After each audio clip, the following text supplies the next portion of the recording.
নারী বিষয়ক সংস্কার কমিশনের একটি দাবি ছিল রাষ্ট্রের কাছে যৌনকর্মীদের অধিকার নিশ্চিত করবার কথা তারা বলেছেন।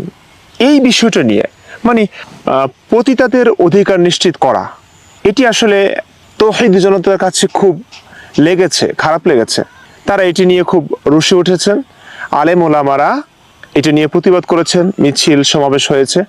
এবং আপনারা জানেন যে এই উদ্দেশ্যে তারা সমাবেশ করেছেন। সেই সমাবেশে অনেক বড় বড় আলেমরা মুখে লম্বা লম্বা দাড়ি নিয়ে, সাদা পাকা দাড়ি নিয়ে, বড় জাদ্রেল আলেমরা নারীকে নিয়ে অশ্লীল বাক্য ছুড়েছেন, নারীকে বেশ্যা বলে গালি দিয়েছেন। এই নারী কমিশনের নামে যে বেশ্যা কমিশন গঠন করা হয়েছে, নারীকে বেশ্যায় পরিণত করে সেই অধিকারে আমরা বিশ্বাসী না।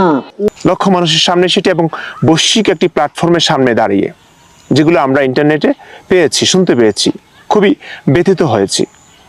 প্রশ্ন হচ্ছে, যৌনকর্মীদের অধিকার নিশ্চিত করবার ব্যাপারটি কি আসলে খুব খারাপ শোনা যায়?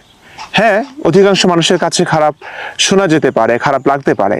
তবে যাদের কাছে খারাপ লাগছে আমি তাদেরকে একটু স্মরণ করে দিতে চাই, ইসলামে একটি মোতাবিয়া আছে।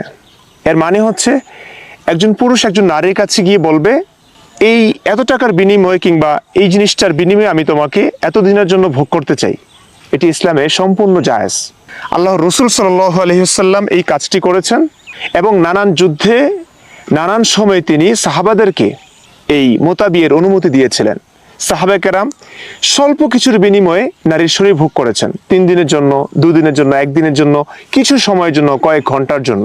তারা চাদরের বিনিময়ে, পরিধেয় বস্ত্রের বিনিময়ে নারীর শরীর ভোগ করেছেন। তুচ্ছ জিনিসের বিনিময়ে নারীর শরীর তারা ভোগ করে গেছেন।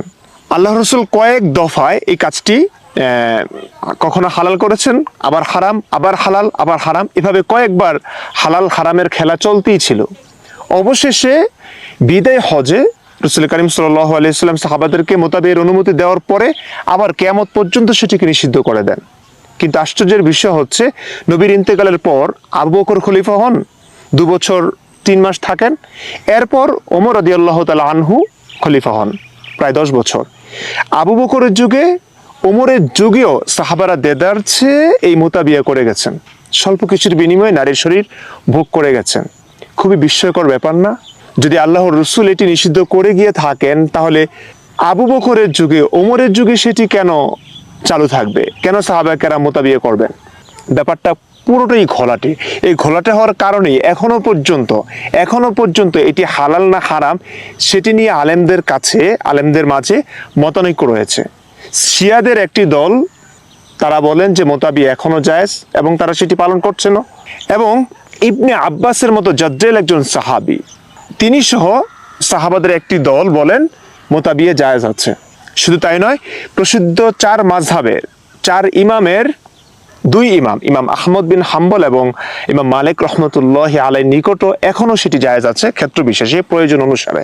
আমার প্রশ্ন হচ্ছে, এই যে আলেমরা, ইসলামের হেফাজতকারীরা, আমাদের বাংলাদেশের হুজুররা মায়ের জাতি নারীকে নিয়ে এত অশ্লীল বাক্য ছুঁড়েছেন শুধু এই কারণে যে তারা যৌনকর্মীদের অধিকার নিশ্চিত করার কথা বলেছেন, তারা আসলে কোন ইসলামকে হেফাজত করতে নারীদেরকে এভাবে গালাগাল করছেন? কোন ইসলামকে? ইসলামে তো এটি ছিল ভাই।